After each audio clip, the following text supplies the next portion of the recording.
தமிழ் புத்தாண்டு ராசி பலன்கள். கன்னி. செயல்களில் அசாத்திய வேகம் இருக்கும். தடைப்பட்ட காரியங்களை செய்து முடிப்பீர்கள். கூடுதல் அலைச்சலால் படபடப்பு அதிகரிக்கும்.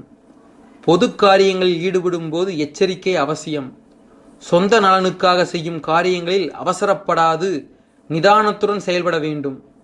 எதிர்பார்த்த அளவிற்கு தனலாபம் இல்லாவிட்டாலும் பொருளாதார ரீதியாக அதிக சிரமம் ஏதும் இருக்காது. பொருளாதார நிலை உயரும். குடும்ப பொறுப்புகளில் வாழ்க்கை துணை உதவியாக செயல்படுவர். உடன் பிறந்தோர் உங்களுக்கு உதவிகரமாக இருப்பார்கள்.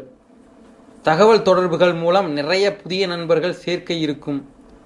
அந்நிய தேச பெண்களால் நன்மைகள் உண்டாகும். வீட்டுக்கு தேவையான புதிய பட்டாடைகள், வெள்ளி பாத்திரங்கள் வாங்குவீர்கள். குடியிருக்கும் வீட்டில் நிறைய மாற்றங்கள் செய்வீர்கள். பழைய வாகனங்களை மாற்றுவீர்கள். உறவினர்களிடம் இருந்து விலகி இருப்பீர்கள். பிள்ளைகளால் லேசான மன வருத்தம் உண்டாகும். அவர்களுக்காக அதிகம் செலவழிப்பீர்கள். அவர்கள் உங்கள் விருப்பத்தை நிறைவேற்றுவார்கள். பிள்ளைகளின் வாழ்க்கையில் சுப நிகழ்ச்சிகளுக்கான ஏற்பாடுகள் நடைபெறும். குடும்பத்தில் சுப நிகழ்ச்சிகள் நடைபெறும். அளவோடு பேசி வந்தாலும் முன்கோபத்தால் அவப்பெயர் வரும். யோசித்து பேசுவது நல்லது.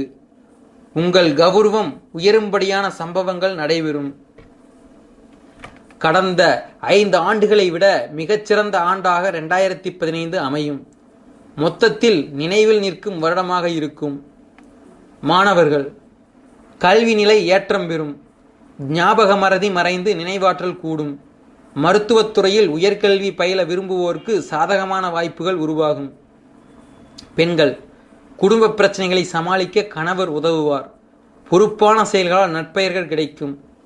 ஆரோக்கியம், உஷ்ண உபாதை, தோல்வியாதி, முகத்தில் கட்டிகள், குப்புளங்கள் உண்டாகும். பொதுவாக உடல்நலத்தில் கூடுதல் எச்சரிக்கை அவசியம். உத்தியோகம், கலைத்துறையில் இருப்பவர்கள் சிறப்பான நிலையை அடைவார்கள். அலுவலகத்தில் எதிர்பார்த்த பதவி உயர்வு கிட்டும். பொன், வெள்ளி போன்ற ஆபரண தொழில் செய்பவர்கள் லாபம் அடைவார்கள். வங்கி, இன்சூரன்ஸ் துறையினருக்கு நல்ல முன்னேற்றம் உண்டு. பரிகாரம், பிரதி அமாவாசை என்று ஆதரவற்ற முதியவர்களுக்கு அன்னதானம் செய்யவும், ராமேஸ்வரம் சென்று ஸ்நானம் செய்து ராமநாத சுவாமியை தரிசிக்க மன நிம்மதி கிட்டும்.